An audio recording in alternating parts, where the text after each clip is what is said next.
Pada tahun 1775, dalam pembentangan On Natural Verities of Mankind, Johann Friedrich Blumenbach memperkenalkan 4 kategori bangsa asal. Bagaimanapun, pada tahun 1795, selepas hampir 20 tahun, Blumenbach menambah satu lagi kategori bangsa yang beliau percayai wujud dan patut diiktiraf, bangsa Melayu, atau digelarkan oleh beliau sebagai bangsa perang atau bangsa coklat. Sebelum itu, kita kenal dulu siapa Blumenbach. Beliau lahir pada 11 Mei 1752. Dia seorang antropologis, psikologis dan pakar perbandingan anatomi. Beliau digelar bapa antropologi. Beliau orang pertama yang mengkategorikan bangsa-bangsa manusia. Digelar sebagai Malay Polinesia. Bangsa ini dipercayai mendiami tanah Sunda sehinggalah kawasan sekitar Madagaskar dan Kepulauan Pasifik. Blumenbach menggunakan terma Malay atau Melayu dalam tulisannya, mengambil semua suku etnik yang dilabelkan sebagai Mariana, Filipina,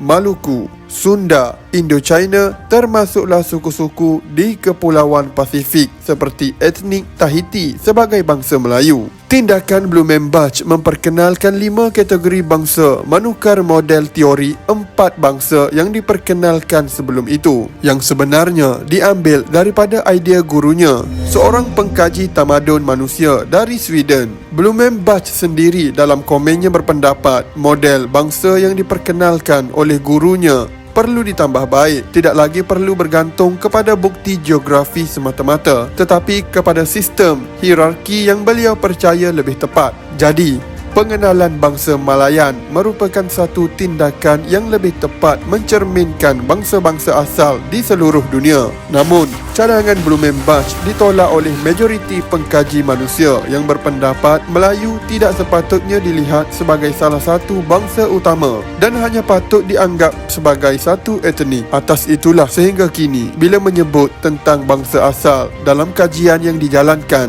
kita hanya akan belajar tentang 4 ini. Memperkatakan asal-usul Melayu di Nusantara, ramai mengkaji pribumi tersepit dalam 2 dilema. Mereka dipaksa oleh keadaan di mana pelbagai kaum bukan asal rantau ini menuntut agar dibuktikan status mereka juga seperti pribumi dari ketuanan di sini. Mereka juga masih terpaksa bergantung kepada sumber daripada pengkaji barat, walaupun ia lebih kepada spekulasi sahaja. Pengkaji tempatan hanya menulis kajian lokal seolah-olah mereka hanya sarjana kampung, sedangkan mereka dianggap jago dalam bidang ini, meskipun mereka sering dianggap pembangkit kesedaran dan sentiasa berada di barisan hadapan dalam perjuangan semangat nasionalisme. Namun mereka lah yang paling ke depan mempopularkan spekulasi dan tafsiran pengkaji barat yang menidakkan kepribumian nenek moyang mereka sendiri. Salah seorang pengkaji barat yang masih menjadi sumber rujukan para pengkaji tempatan ialah Robert, seorang Yahudi penyelidik di Museum Austria. Robert tidak pernah datang melakukan kajian di Nusantara. Sebaliknya, hanya bergantung pada bahan-bahan pameran muzium di Vienna. Namun spekulasi yang ditajanya yang membentuk pemikiran sebahagian pengkaji tempatan bahawa nenek moyang orang pribumi di seluruh Asia Tenggara, Oseania dan Pasifik merupakan bangsa penghijrah dari Yunan, selatan tanah besar China.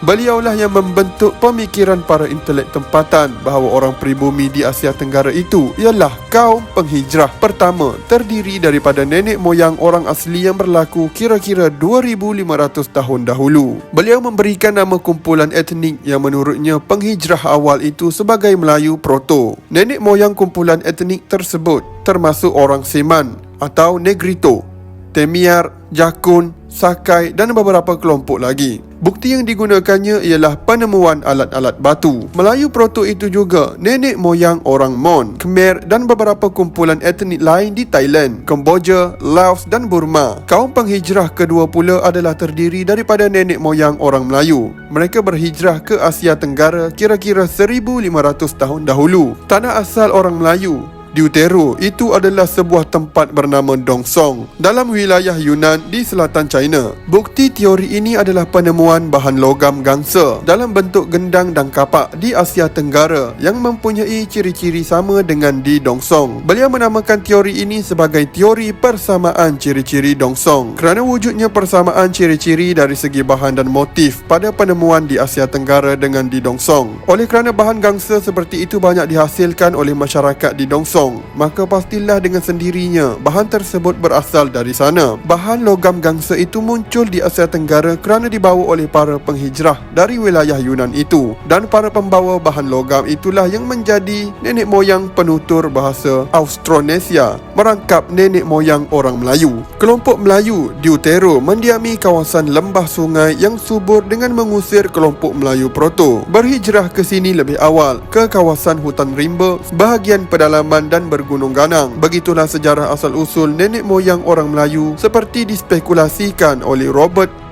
Bellwood pula memperkenalkan spekulasi express train from Taiwan to Polynesia model. Menurutnya, nenek moyang orang Melayu berasal daripada petani purba di selatan China, kemudian berhijrah ke Taiwan. Dari Taiwan, mereka berhijrah pula ke Asia Tenggara, Oseania dan Pasifik. Demikianlah antara spekulasi utama yang sering dirujuk oleh para pengkaji bila memperkatakan asal-usul nenek moyang orang Melayu. Spekulasi karangan Hendrik Kent dan Hen Gelden masih berpengaruh sehingga kini, terutamanya dalam kalangan pengkaji yang berketurunan bukan asal dari kaum pribumi Nusantara. Bila seseorang berpegang pada spekulasi ini sebagai asas perbincangan, maka timbullah tanggapan bahawa status pribumi orang Melayu sama sahaja dengan orang Cina dan orang India, iaitu sama-sama pendatang. Bezanya cuma dari segi masa, iaitu nenek moyang orang Melayu berhijrah ke sini lebih awal dari nenek moyang orang Cina dan India. Inilah spekulasi yang digunakan oleh kaum pendatang untuk mengesahkan bahawa orang Melayu juga pendatang sama seperti mereka. Dakwaan seperti ini menjadi antara sebab melemahkan jati diri Melayu yang merasakan diri mereka sangat rendah kedudukannya.